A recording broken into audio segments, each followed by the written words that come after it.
Ассалаумағалейкум. Эфирде Дидар ақпараттық бағдарламасы, студияда Мұқағали Сейітқазы. Бүгін көретіндеріңіз.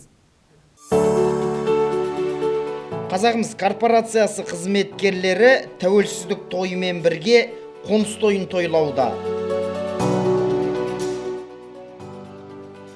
Ұлытау ауданындағы тәуелсіздік дүбірі жайында сәлден соң кеңірек тарқатамыз. Қазағымыз корпорациясы ғимаратында ел тәуелсіздігінің 30 жылдығын арналған салтанатты жиын өтті. Толығырақ келесі бейнесюжетте. Азаттықтың тойы Мұқым Алаштың ұлық мерекесі. Қастерліде қасиетті күнді орталық Азиядағы алып кәсіпорында жоғары дәрежеде атап өтті. Қазағымыз корпорациясы қуаттылығы бойынша әлемдегі жетекші 10 мыс өндірушілердің құрамына кіреді.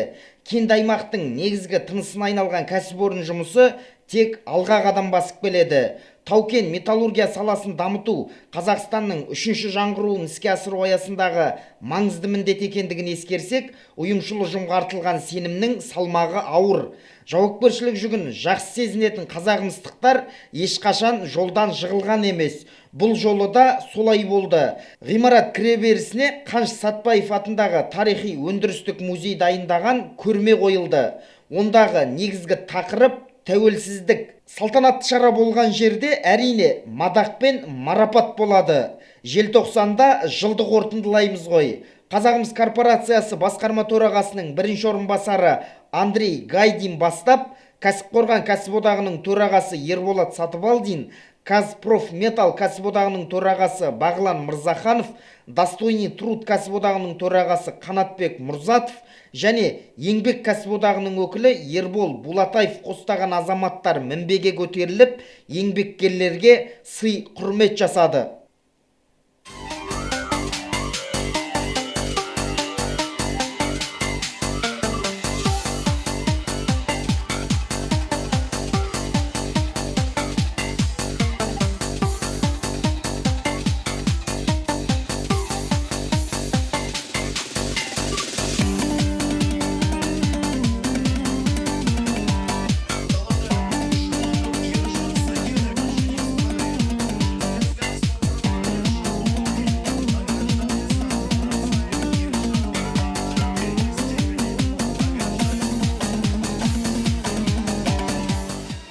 Байытушы мен балқытушы немесе кенші болу оңай мамандық емес.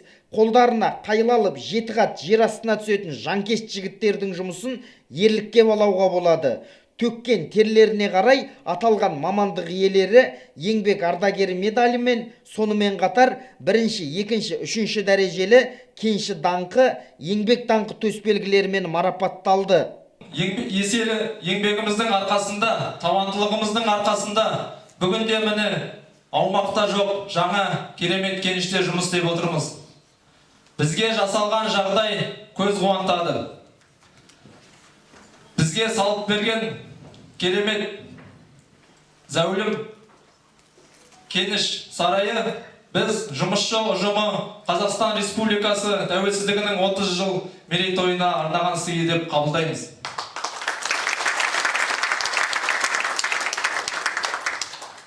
Қымбатты кеншілер, бүгін біз Қазақстан Республикасы тәуелсіздігінің 30 жыл мерейтойы қарсаңында өткізіліп отырған саяси іс-шарада қатысып отырмыз.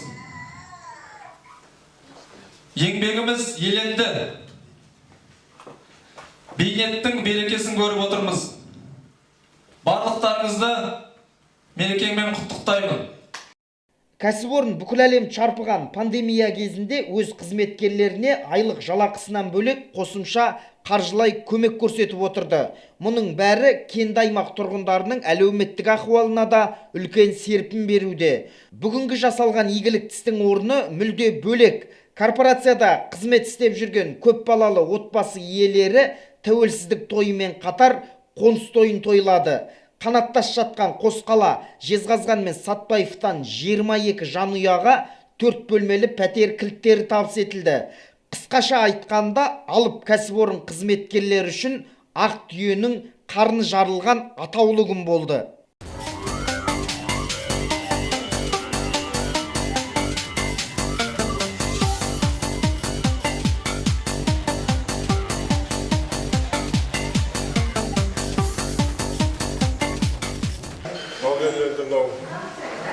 мәселеге негативдестігінде ұтылышты болды.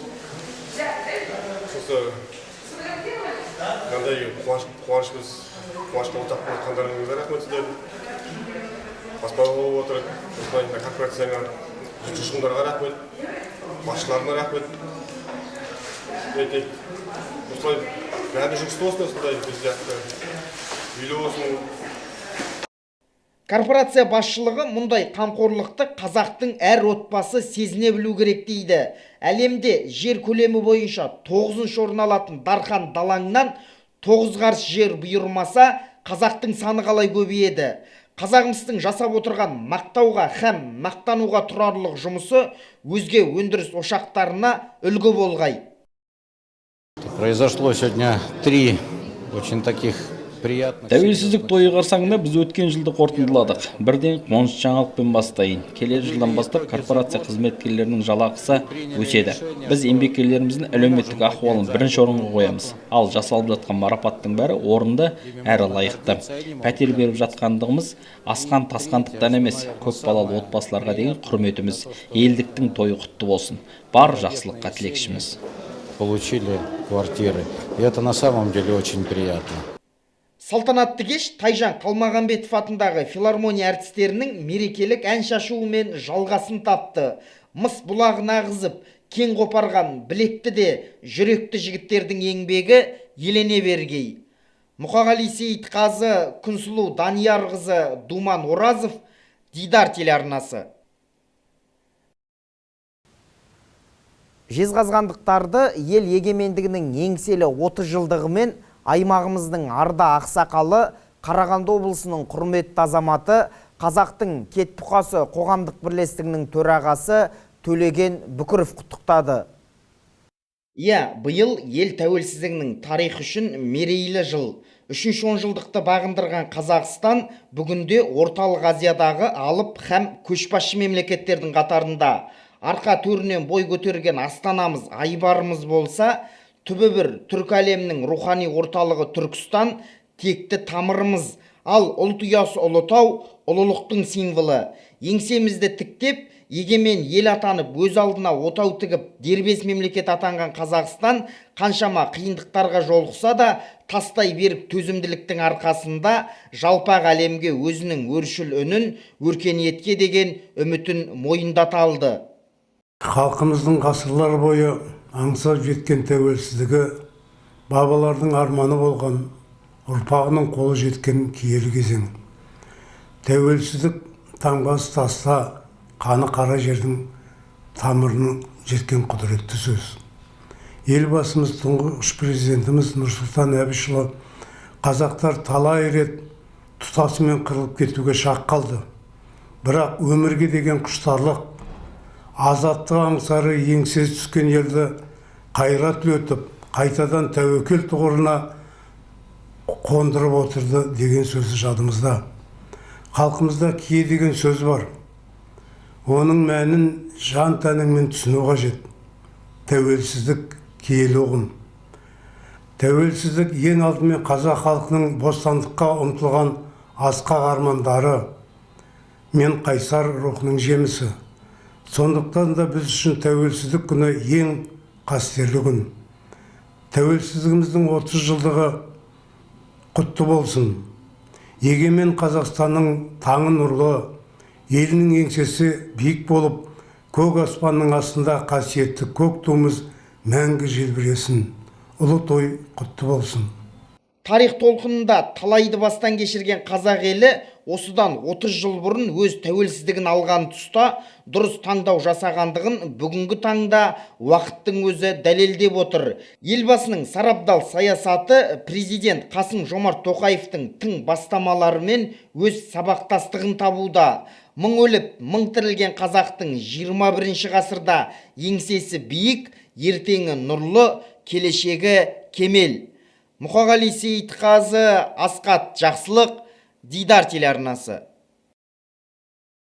Ұлытау ауданының Сапар орталығында ерлігі еленген ұлытаулық тақырыбында жасөспірімдердің желтоқсан оқиғасына қатысушы Дүйсенбек Байболовпен кездесу шарасы өтті.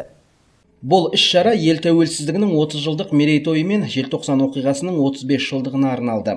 Басты мақсат тәуелсіздік туралы терең мағлұмат бере отырып, жастарға патриоттық тәрбие беру, отанды сүюге және ерлікке баулу. Шараға Ұлытау аудандық тарихи, мәдени және табиғи қорық мұражайы ұйытқы болды. Ерлігі еленген ұлтаулық деп үлкен іс-шараға шақырып отырық. Міне ұжымға, одан кейін мектеп оқушылары, мектеп директорына үлкен алғыс айтамыз. Кештің өтуіне бәріңіз атсалысыңыздар. Жиналғандар тәуелсіздіктің 30 жылдық мерейтойы мен желтоқсан оқиғасына қатысты бейнероликті тамашалады. Мұнан соң желтоқсан оқиғасына қатысушы Дүйсенбек Байболов жастарға тілегін білдірді. Қалай басымыздан өтті. Енді мынау тәуелсіздік алып өзіміздің ел болып есімізді жинап, туымызды желбіретіп, осыған ата-бабаларымыз аңсаған осы туды. Өз алдымызға жеке ел боламыз деп. Сол кісілер енді жете алмай арманда кетті ғой ол кісілер. Мысалы, Сәкен Сейфуллин, Бейімбет Майлин сияқтылар, мысалы, ату жазасына кеткендер бар, мысалы. Сол кісілердің енді келешек ізбасарлары біздер енді міне сол енді байрақты алып, міне тәуелсіздікті қолымызға жеткіздік. Бұл оңайлықпен келген жоқ, тәуелсіздік. Бұл тәуелсіздік желтоқсанның арқасында келіп тұрған тәуелсіздік бұл, шындап келген уақытта. Сол желтоқсанның көтерілісінен кейін осындай тәуелсіздік жеке мемлекет бұл. 1986 жылы Дүйсенбек Байболов Алматы қаласында білім алып жүргенде желтоқсан оқиғасына қатысып қуғындалған азаматтардың бірі. Ол кеңестік империя солақай саясатына қарсы тұрып, тәуелсіздіктің туының желбіреуіне үлес қосты. Оқиғаға қатысқаны үшін ол темір торға да қамалып, жазықсыз сотталды. Осындай азаматтардың өмір жолы кейінгі буынға үлгі өнеге екенін Дүйсенбек Байболовтың сыныптастары да әңгімелеп, ол азамат жөнінде жылы лебізін жеткізді. Талай ұлдарының бастары кеткен, талай ұлдары түрмеде қамалған, осы тәуелсіздік осындай алаштың ұлдарының арқасында келген тәуелсіздік қой бұл. Сол тәуелсіздікке қатысқан біздің кластасымыз 10 жыл бірге оқыдық. Дүйсенбек Байболов Дүйсенбек бұл енді мектепте де қатарымызда ортақ, жақсы, сыйластық, көпшіл азамат болды мектепте оқып жүргенде. Одан кейін өмірбаянын өздеріңіз көріп жатсыздар. Басқа болса қатыспауы да мүмкін. Бұл енді сол алашшыл екенін білдіріп қатысып, осы тәуелсіздікке үлес қосқан азамат бүгін ортамызда. Мұратқа ұзақ өмір тілейміз. Іс-шара барысында жасөспірімдер ағаларына сұрақтар қойды. Жалпы алғанда мұражай ұжымының ұйымдастырған бұл іс-шарасы жастарға тәрбиелік мәні зор болғаны сөзсіз. Соңында Дүйсенбек Байболовқа алғыс хат тапсырып, құрмет көрсетілді. Нұрталап Шарападин, Таңат Ысқақ, Дидар телеарнасы.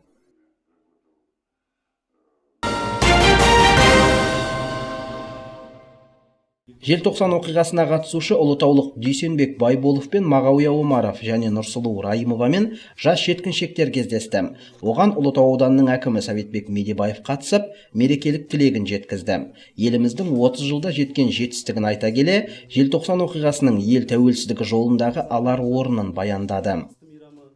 Сол уақытта желтоқсанда республикалық алаңға шығып, енді қанды желтоқсанда осы еліміздің береке бірлігін, жастардың оның ішінде әсіресе жастардың береке бірлігін көрсеткен осы батыл ағаларымызбен осы қарындастарымызға ризашылық білдіреміз. Сол кісілердің арқасында бүгін енді осындай бейбітті өмір сүріп жатырмыз деп айта аламыз. Сондықтан тәуелсіздік мерекесі құтты болсын, қызметтеріңіз абыройлы болсын. Аудан басшысы Сәбитбек Медебаев желтоқсан оқиғасына қатысушы ұлытаулықтарды құттықтау хатпен, естелік сыйлықтармен марапаттады.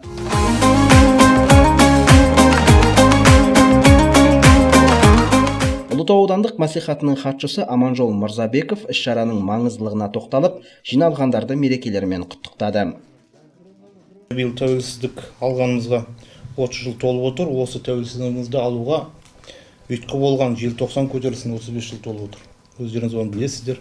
Сол кезде біздің осы ауданымыздың азаматтары жоғарғы оқу орнында жүрген белсене қарсылықтарын білдіріп көтеріліске шықты. Оның бәріңіз кітаптан, қазіргі осы болып жатқан оқиғалардан көріп отырған шығарсыздар.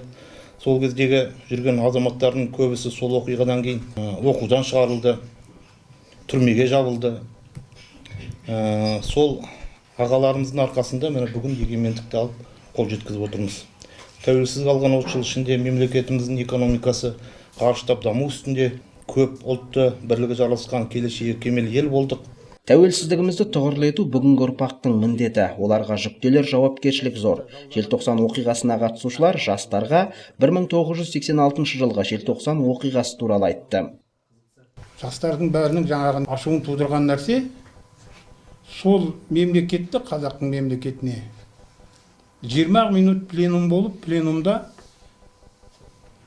Россияның Ортанқол бір облысын басқарып отырған Компартиясының бірінші хатшысын, Ульянов облысының. Қазақстан деген мемлекетке өмір келіп көрмеген адам.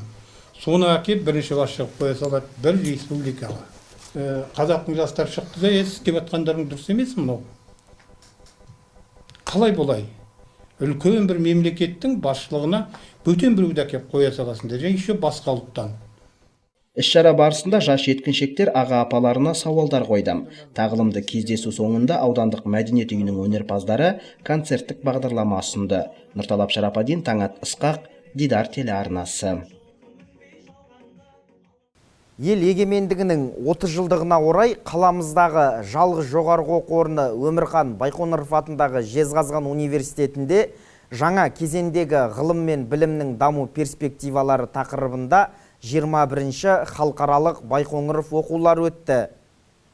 Карантин талаптарына байланысты Zoom платформасы арқылы онлайн форматта ұйымдастырылған дәстүрлі Байқоңыров оқуларының негізгі мақсаты ғылым мен білімге құштар, ізденіс үстіндегі жалынды жастардың басын бір арнада тоғыстыру.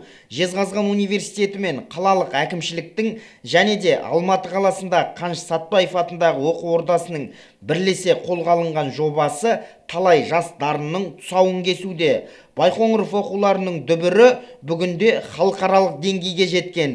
Бұл әрине ең алдымен танымал ғалымның шәкірттері мен ізбасарларының ілкімді жұмысының нәтижесі. Бұл конференцияның негізгі мақсаты біріншіден Өмірхан Аймағамбетұлы Байқоңыров жайлы, яғни ғалым академик ретінде ол кісінің мұраларын зерттеп, насихаттай отырып, жастарды ғылымға баулу, ғылым мен өндірістің, білім мен тәрбиенің үйлесімділігін көрсету.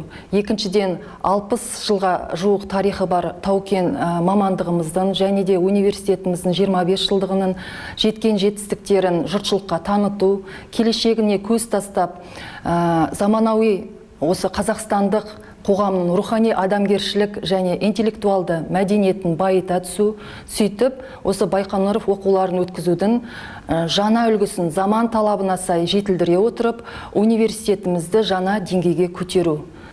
Өмірхан Аймағамбетұлы Байқоңыров осы өңірдің өндірісін ашуға және де білім ордасын ашуда үлкен еңбек сіңірген ғалым академик.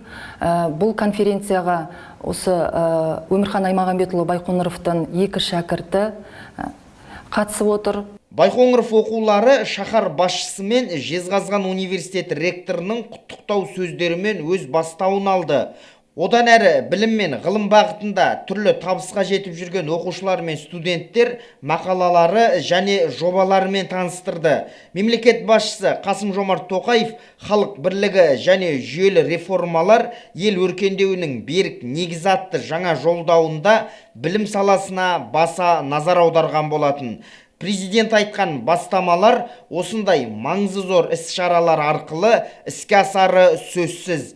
Мұқағали Сейітқазы, Нұрбол Үздікбаев, Дидар телеарнасы. Ұстаз ұлт пен ұрпақ үшін қасиетті ұғым. Шәкірттерін білім нәрімен сусындатып, адамгершілік рухта тәлім тәрбие беріп, жақсы қасиеттерді бойына дарытуда мұғалімнің еңбегі зор. Міне сондықтан да әр мереке сайын оларға құрмет көрсету дәстүрге айналған. Қалалық білім бөлімі мен білім және ғылым қызметкерлерінің кәсіподағы тәуелсіздік күні қарсаңында ұлағат иелерін марапаттады. Егемендігімізді алып дербес ел ретінде әлемге таныла бастағанымызға біріншіден соны 1986 жылғы желтоқсан оқиғасы басты себепкер болған ешқашанда ұмытпауымыз керек. Сондықтан бұл күнгі алғашқы марапат желтоқсан көтерілісіне қатысқан жезқазғандық ұстаздарды ұлықтаудан басталды.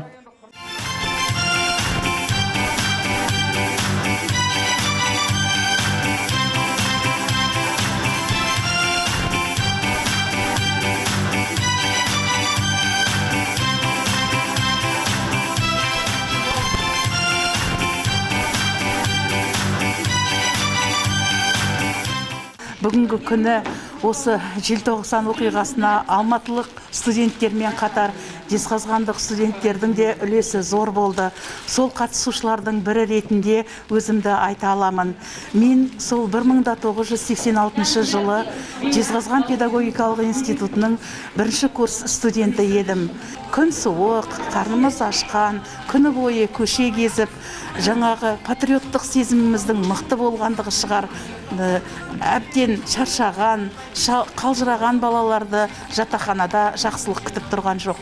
Осы сәтте бізді жаңа қолымыздан қолхат алып, жәбірлеу басталды.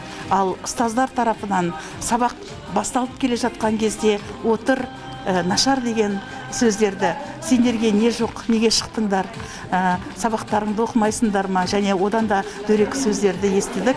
Енді оның барлығын айта беруге менің өзіме де ыңғайсыз. Мерекелік жиын өркенде өріс алды. Шараның дәл осы білім ордасының қабырғасында өтуі бекер емес. Алғашқы себеп мемлекет басшысының өзі арнайы атбасын бұрған заманауи инновациялық мектепті өзге оқу орындарының ұстаздары көріп, тәжірибе алмасу үшін. Екіншіден, алғашқы оқу жылы мектеп үшін толағай табыстарға толы болды. Соның бірі президент алдында сөз сөйлеп, сабағын берген мектептің қазақ тілі мен әдебиеті пәнінің мұғалімі Абай Ораз күні кеше облыс әкімінің қолынан мемлекеттік марапат алып қайтты. Президент Қасым-Жомарт Тоқаевтың жарлығымен жас ұстазға шапағат медаль табысталды. Менің де сол тізімде бар екендігім, жүрегім жарыла жаздап қуандым. Бұл марапатты алу, бұл тек менің жеңісім емес, бұл менің марапатым емес, бұл білім басқармасының, осы менің ұжымымның өркен мамандандырылған мектебінің марапат деп есептеймін. Елімізде қызмет етіп жатқан тұлғалар түрлі марапаттарға ие болып жатса, олардың еңбегінің ақталғаны, еңбегінің өтелгені деп есептейміз. Барлық марапат иелерін шын жүректен құттықтаймын. Облыстан мектептің және бір ұстазы жүлдемен оралды. Жыл мұғалімі 2021 байқауында Динара Қапарова ауыл аудан қалаларда мыңнан топ жарған үздік 9 ұстаздың арасынан оза шауып, бас жүлдені Жезқазғанға алып келді. Жүйріктер жиналған бәйгеде оза шабу әрине қиынға соқты. 3 кезеңнен тұрды. Біріншісі визиттік таныстыру өзің туралы, екінші кезеңде жаңағы сұрақ-жауап кезеңі, яғни ашық микрофон деп аталады, және үшіншісі менің демалыс күнім деген бөлім. Үшінші кезеңді біз дайындалып алып бардық. Енді бірінші, үшінші кезеңді, екінші кезең сол жерде бір тақырыпты беріп, сол тақырыпта 3 минуттық мұғалімнің өзінің ой қозғауы болды. Енді жалпы 3 кезеңде де менің ұпайларым жаман болған жоқ, қарсыластарым да мықты болды. Бұл мектептің жеңісі, бұл мектептің жемісі. Білім көшін алға жылжытып, жоғары жетістіктерге жетіп жүрген қаламыздағы бір топ ұстаз облыстық білім басқармасының құрмет грамотасы алғыс хатымен, Жезқазған қаласының құрмет грамотасымен, салалық кәсіподақтың төсбелгісімен марапатталды. Ардақты жандарды құрметтеген шара соңында Өркен мектебінің өнерлі өрендері ән әуелетіп, жырдан шашу шашты. Маржан Ғапсаттар, Асхат Жақсылық, Дидар телеарнасы. Осымен хабарымыз аяқталды. Келесі кездескенше аман сау болыңыздар.